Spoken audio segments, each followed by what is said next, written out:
Ladies and gentlemen, welcome to episode 55 of the Clutch Dump. I'm Nicholas Patty, sat opposite by Ben Walther, and we have a lot to cover in an episode that I'm excited for because the main event that we get to cover is not Formula One. It's more sports car racing. We had the Salen's 6 hours of the Glen last weekend. We had Formula Drift New Jersey, Pikes Peak, NASCAR, MotoGP. So we got a lot to talk about. 20 years of trying, 20 years. And Senna sprints away. Banana. Straight. Rossi's right in behind Lorenzo. The 100 first, Indianapolis 500 is won by Takuma Sato. Dale Earnhardt will come to the caution flag to win the Daytona 500. But before we get into that, go follow us on all of our podcasting platforms. Wherever you listen, we are there. So if you prefer Spotify or Apple Podcast or SoundCloud, well, not SoundCloud anymore, Pandora, Google Podcasts, wherever, you can find us there. So go ahead and hop over. And if you like these episodes, follow, subscribe. And then on YouTube, at The Clutch Dump, you can find us here, there. If you're watching, it's here. If you're listening, it's there. And then follow us on Instagram, at The Clutch Dump. So check us out on all those platforms so that you can keep up to date in the world of motorsports and automotive. But more than just motorsports, we have some automotive news to cover today, including, arguably, the best restomod Porsche of them all. And also, possibly the worst restomod Porsche of them all, but to be determined. It's not the worst, it's just not the best. It might be the worst. We'll get to that in a second. However, I think we are going to start with Formula One news because I want to upset Nick Patty. Yeah, of course. Well, in the previous episode, Mr. Patty, if you have listened, which you should have, you will note that Mr. Patty asked how we were doing in our prediction standings, and I had fallen behind. So I went back and tallied up where we're at. If you did not see the episode, it was many moons ago. It was like episode 27 or something like that. We did predictions for this Formula One season before testing, before the first race, just off the whim, throwing stuff at the wall, seeing what's sticking. And by the way, not much is sticking. So... Go ahead and lay it on me. No. So, for the people, there's three main things in our predictions that we're using. Oh, by the way, the bet was whoever loses has to buy the other a piece of Formula One merch, within reason. I'll just give you my old merch. So that might actually be cooler. But so the three main things that we did was we predicted all 20 finishing positions of the driver championship. We predicted the 10 finishing order, the 10 positions of the team championship, and then we also did a rookie roster of which rookie will finish where, because frankly we have 3 rookies and we rarely have that many, so it was something interesting to do. As far as championship standings, out of 20 drivers, currently Nick Patty has 2 correct, and I have 1 correct. Wow, man, we are just knocking it apart. Nick Patty, I would like you to guess which 2 you have correct. Max is correct. Fernando was not. You predicted Fernando to be in 6th. He's currently 3rd. I did? Yes, you predict. We actually both predicted Fernando 6th. But we both put Max first. That's the one that I have. At the end of the season, I am still wrong on that. Who's the other? Lewis? Maybe? Kevin Magnussen. You have 1st position and 18th position correct. Hell yes. That's how good we are at this. All I have correct is Max. That's it.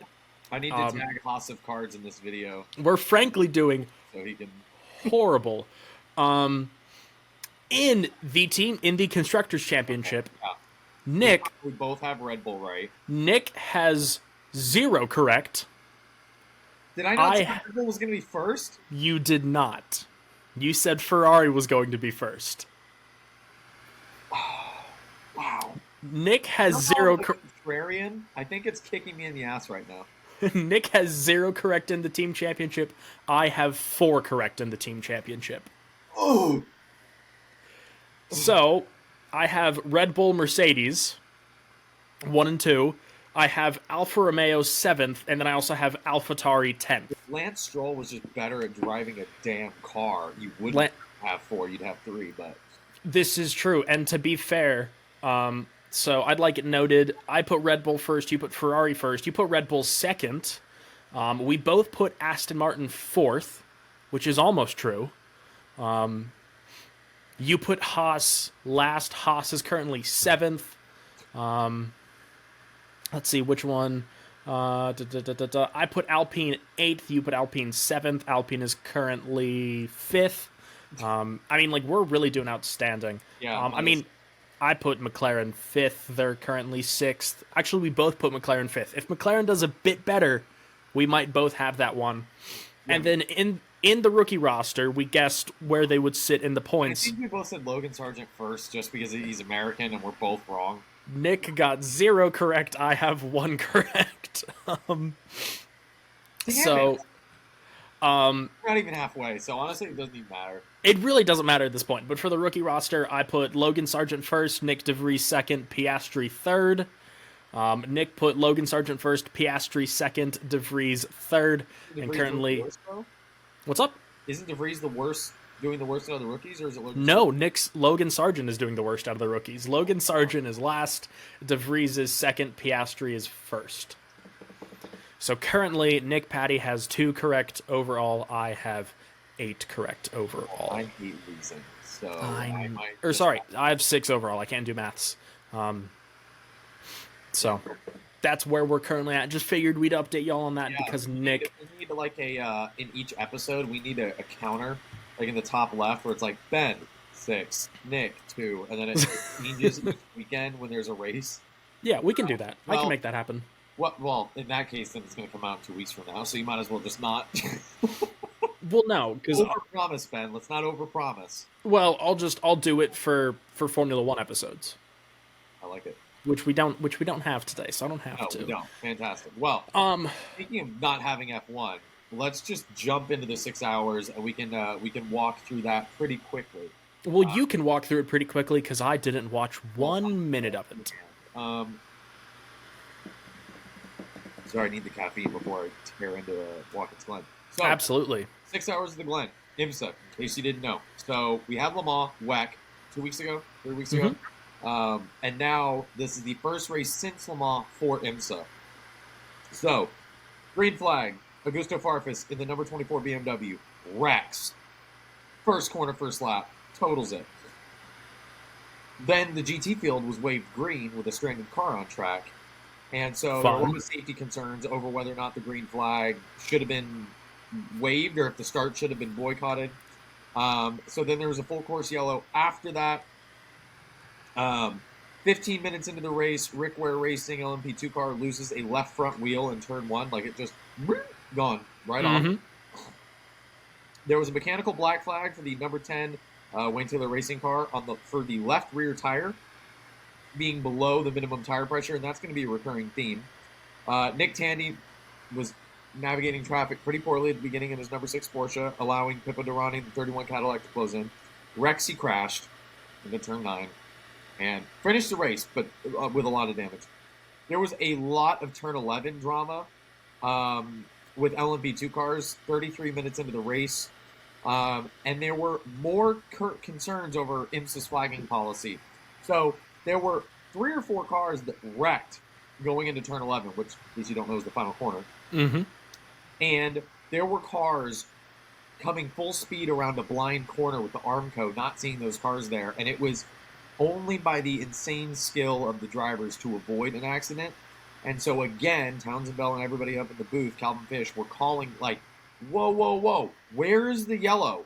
Throw a full, like, there were multiple instances. Right. It should have been yellowed, and it wasn't. Now, don't get me wrong. I'm not asking for more yellows, but there's 2 sides to the debate as to whether or not there should have been more. You know, they are necessary to a point. Exactly.